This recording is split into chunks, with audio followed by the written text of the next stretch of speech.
Welcome everyone to Vested Interests. This is Shane, and before we get into the video, I'd like to take a moment to thank everyone who's taken the time to watch, to drop a comment, and to like the videos, and a special thanks to those who have subscribed to the channel. Over 260 subscribers now. Really appreciate it. The channel continues to grow because of people like you. So if you're stopping by for the first time on this channel, it's not rocket science. In my opinion, the best way to do anything, keep it as simple as possible. So it really boils down to consistently investing, buying dividend growth stocks and growing companies with positive cash flow that covers a dividend, and companies with a high return on their invested capital. I utilize both a dollar cost average approach, consistently investing into the stocks within the portfolio on a bi-weekly basis at a minimum, but I also do large purchases as well if I have extra funds, and pretty typical, I'm going to be doing some sort of investment every week, and that's what this video is about. This is a portfolio update video, so hopefully you are interested in that sort of content. Now, I did add $1,454 to the portfolio, so let's go ahead and check out what we did with those funds. All right, we'll start out the week actually with some reinvested dividends. Kraft Heinz Company, ticker KHC, out of Consumer Staples, paid us $44.31 in dividends, and we automatically reinvested. We have the drip set, so those $44.31 automatically went right back in and bought 1.30558 shares of Kraft Heinz, and that activity occurred on September 23rd. Now to the fun part of the video. What did we add in new capital? As we saw on the first slide, $1,454.54. And with those funds, we had activity on September 19th, the 21st, and the 22nd. So we were adding throughout the week. We started out on the 19th here. We added 6 shares of Kinross Gold Corp at $3.55 per share, ticker KGC. That is a mining company out of the material sector. We added 20 more shares of HP Inc., ticker HPQ. This is out of the information technology sector, and this is a relatively new position we added this month, and we have been aggressively building this out, almost to 100 shares here, and we picked up 20 shares at $26.75 per share. I think it's even gone down a little bit further from there. Might be able to get it in the 25s, I believe now. Then we jump over to the activity on the 21st. The 21st was my birthday, but that doesn't stop me from jumping in and picking up some extra shares. As we saw in the previous slide, Kraft Heinz paid out some dividends, so we took advantage of the recent dip, and we added 2 more shares at $34.77. And as we said, ticker KHC, Kraft Heinz Company, is out of the consumer staple sector. Next up on the 21st, we added 4. This is another one, relatively new position over the last month. We've been adding it along with HP this last month, and these are 2 of the stocks out of the 3 that we did for our stock to watch for this month. So that's when I put out those videos, guys, those are literally stocks that I am watching and looking to add, and if they're in my cost basis, I'm going to add throughout the month. So I'll have one coming up here for the month of October as we close out September. So look for those videos coming out soon. Again, 4 shares of Whirlpool Corp, ticker WHR. This is out of the consumer discretionary sector. We picked those up for $144, and this is another one I think is pulled back even more. I think we can get these down in 140, 141, 142, but anything under the 160 range is my buy range for Whirlpool. And last, on the 22nd, we added 10 shares of Enterprise Product Partners, ticker EPD, and this is out of the energy sector, and we added those shares at $25.22. So those were the purchases for the week. Now let's look at a quick snapshot in time of where the portfolio sits overall. Total value currently sits at $76,665.21. So it is down a little bit. A lot of red in the market over the last week, actually the last several weeks.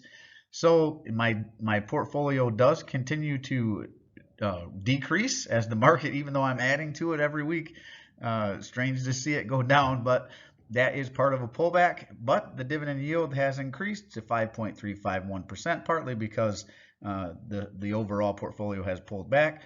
But here is the main, in my opinion, the main part of the portfolio that I like to focus on is the annual dividend income continues to grow. This was around $4,017 last week. Now it's $4,102.24. Whether the market's going up, whether the market's pulled back like it has recently, this will continue to grow. Truly passive income paid out by the dividends within the portfolio. Even though currently I have the drip set on, I could turn that off and I could put this money in my pocket every week. Those $44 that we saw earlier, Kraft Heinz paid out, I could throw those towards my light bill or a grocery bill or whatever I wanted. But for now, I'm just going to continue to add and let it drip. Hopefully you are as well, so that snowball effect can take place and you can see your money start to generate more money. And that is the benefit of compound interest. The longer you allow that to happen, the bigger that snowball will get. Now overall, let's look at our sector allocations. In communications, we're sitting at 9.36% of the portfolio. Consumer discretionary is sitting at 7.18%. As I add Whirlpool, more shares of Whirlpool, this continues to grow. It's getting to be a bigger piece of the pie. Consumer staples, we saw Kraft Heinz. I added a few more shares there. Procter & Gamble is one that I'm watching as it pulls back. I'd like to add the consumer staple sector, so I want to increase that position as well. Energy is sitting at 6.63. As you saw, I added a little bit there to Enterprise Product Partners there. Financial sitting at 16.06% of the portfolio. Healthcare sitting at 11.46. Industrials is this slice right here, 0.28. One that I'm watching right here in this sector is Union Pacific. I'd like to build out that position. If it pulls back into buy range, it's getting pretty close, not quite there yet. Technology is sitting at 9.01. This is HPQ. I was adding to that position, so this position continues to get built out as well. I will add, at some point, add Intel back in. I've seen that it has continued to pull back down around $25, $26 per share. I really like it there, and it won't be long before I pull the trigger and start to add that in, and you'll see this slice of the pie get bigger as well. Materials, you saw I added some KGC there to materials this week. LyondellBasell has really pulled back. That's one I'm probably going to add to here soon. I just put out a video on what I'm doing with my proceeds from store capital. When I sell that, they will go into LyondellBasell, and you'll see this probably portion of the pie jump up quite a bit. But it will, though I do not have any utilities. I've sold out of all those.